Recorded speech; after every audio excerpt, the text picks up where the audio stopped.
In this video, we'll talk about indecision. Even though being decisive can be sometimes considered as being impulsive and rushing to judgment, being decisive has generally been considered as one of the traits of good leaders. On the other hand, it is frustrating to work with a leader who cannot make decisions. Here, indecision refers to a chronic pattern of having difficulty with making decisions. As the 7th President of the United States, Andrew Jackson, said, "If you temporize, you are lost."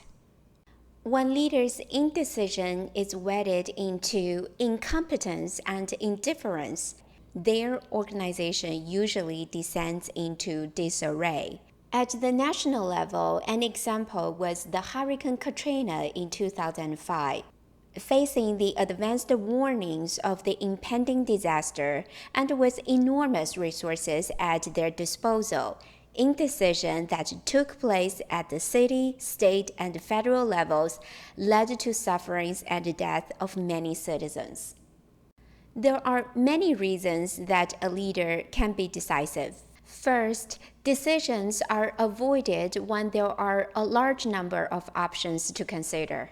You go to a store and see an aisle of similar products. You read the labels and keep comparing different brands, even though you may not care about the information on the labels. After a while, you still cannot make a decision.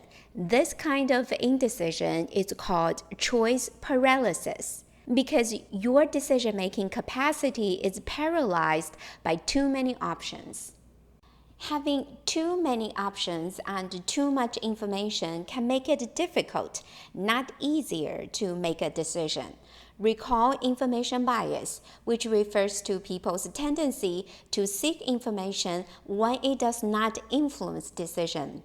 More information is not always better. It is easier to decide which restaurant to go for dinner when you are offered 3 options, not 20 options. It is easier to decide which house to buy when there are only 2, not 10 houses on the market.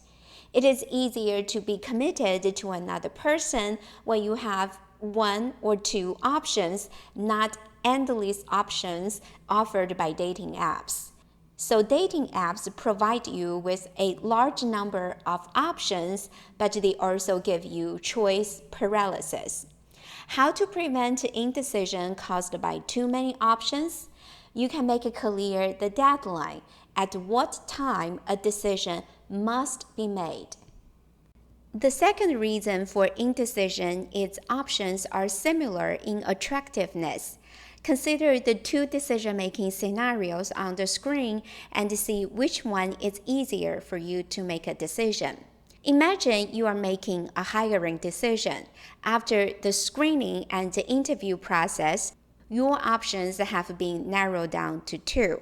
In scenario A, 1 applicant is good, but the other applicant doesn't seem right.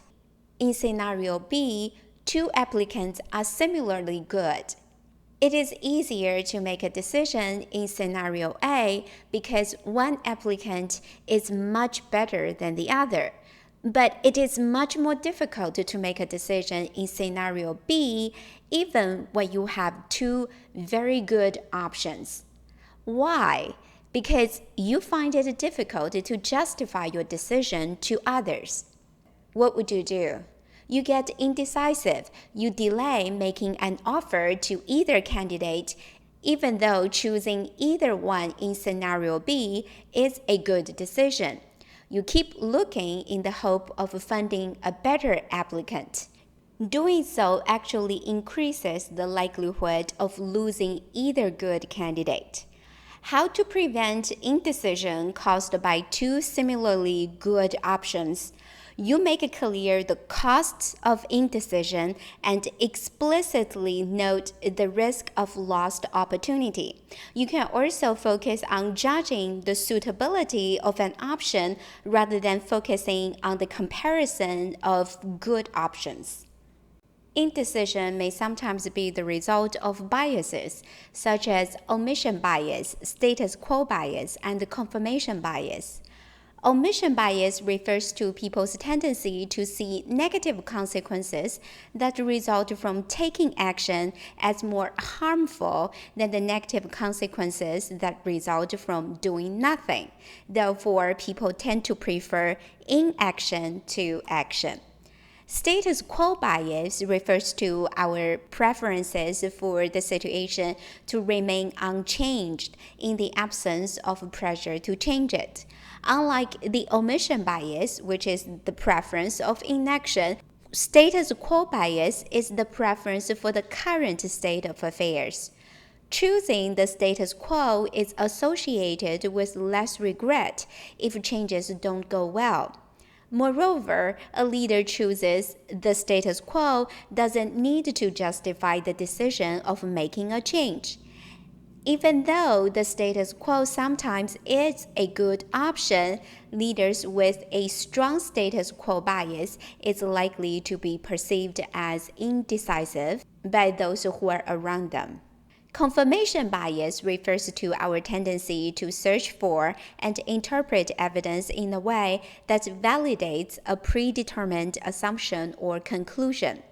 Indecisive leaders may justify their indecision by seeking information and collecting data that are consistent with their predetermined assumption or conclusion. In this video, we talk about indecision. It refers to a chronic pattern of having difficulty with making decisions. Indecision can be caused by too many options and similar options. Sometimes indecision is a result of biases, such as omission bias, status quo bias, and confirmation bias. Now it is time for you to provide an example of indecision and reflect on how it influences decisions made by you or the people around you.